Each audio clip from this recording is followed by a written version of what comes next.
तो आप सबको नेशनल यूथ डे की बहुत बहुत शुभकामनाएं। और मेरा ये पहला अनुभव है इस तरह की सभा में, तो थोड़ा पेशेंस रखें और अगर मुझसे कुछ गलती हो जाए तो उसकी क्षमा मैं पहले ही चाहती हूँ। स्वामी विवेकानंद से मैं बहुत छोटी उम्र से काफ़ी प्रभावित रही हूँ और उनके रामकिशन मठ से मेरा पहले से ही बहुत तमन्ना थी कि उनसे किसी तरह से जुड़ूं, और आज ये दिन मुझे आप सबके बीच में बिताने को मिल रहा है, सो मैं बहुत ही सौभाग्यशाली खुद को मानती हूँ। Very nervous. लेकिन स्वामी जी के बारे में मेरा कुछ कहना ऐसा होगा जैसे सूरज को रोशनी दिखाना। मैं आप लोगों के साथ अपना अनुभव, कैसे उन्होंने मुझे प्रभावित किया, कैसे उनकी टीचिंग्स ने मुझे प्रेरित किया, वो मैं आप लोगों के साथ बांटना चाहूँगी।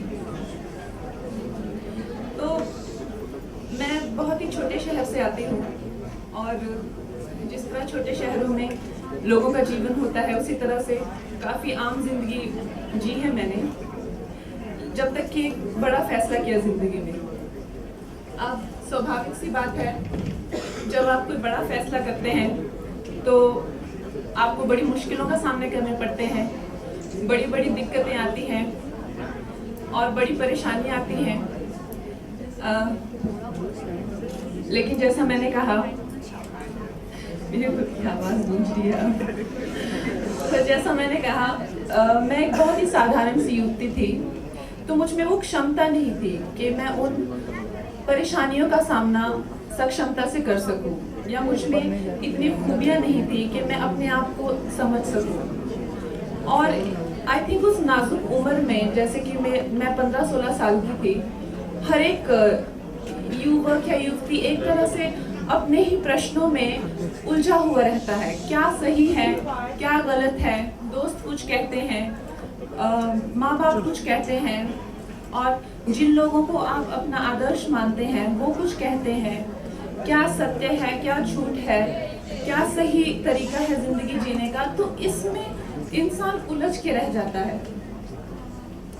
तो इस तरह से मैं भी काफ़ी अपने ही प्रश्नों में उलझी हुई थी, और जैसा कि स्वामी जी ने अभी अन्ना हजारे का बताया, तो मेरा भी कुछ ऐसा ही हाल था कि असफलता के बाद असफलता, और अपने ही अज्ञानता के अंधकार में डूब जाना और कोई रास्ता न ढूंढ पाने से बिल्कुल जिंदगी के हालातों के आगे हार मान लेना और एक तरह से जीवन में रुचि खो देना।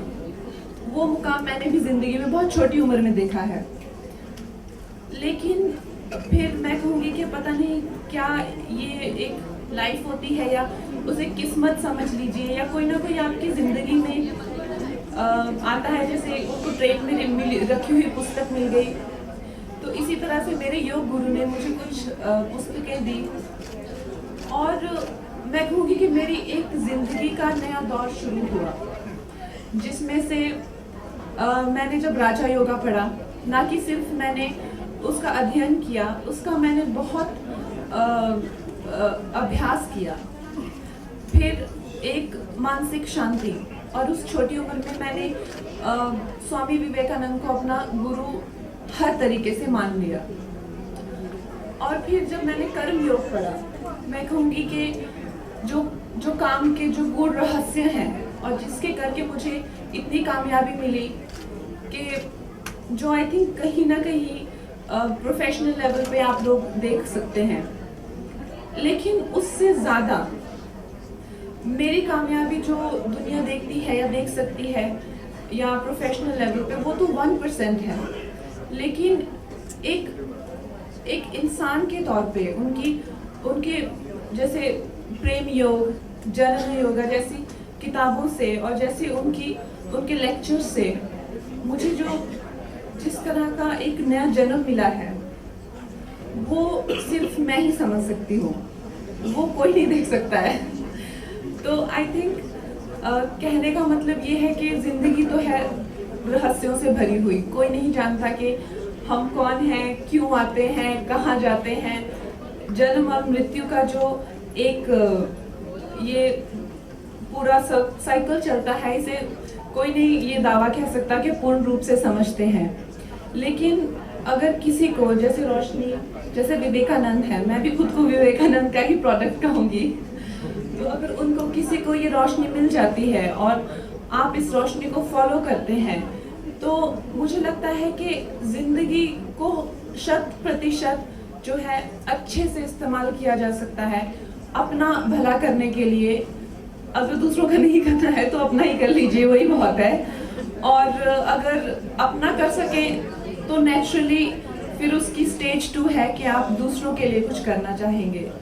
तो ये मेरा सौभाग्य है कि मुझे स्वामी सर्वलोकनंदा जी ने ये एक अपॉर्चुनिटी दी कि मैं किसी तरह से इस संस्था से जुड़ सकूं, और ये ऑलरेडी इतना अच्छा काम कर रहे हैं, तो मुझे खुशी है कि मैं भी इसका एक, चाहे छोटा ही सही, एक हिस्सा हूँ। और मैं आज यहाँ पे हूँ और आप लोगों से यही निवेदन करना चाहूँगी कि जिस तरह से मैंने इस चीज़ को एक टूल की तरह इस्तेमाल किया है, यहाँ इतनी बड़ी लाइब्रेरी है, मैं कभी कभी आती हूँ, कभी कोई भूले से भी कोई युवक या युवती नहीं दिखते कि भूले भटके भी यहाँ आ गए।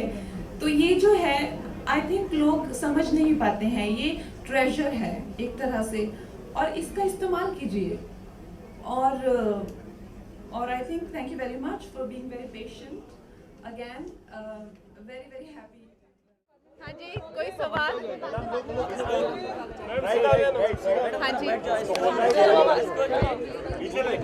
क्या कहना चाहेंगे विवेकानंद जी के बारे में?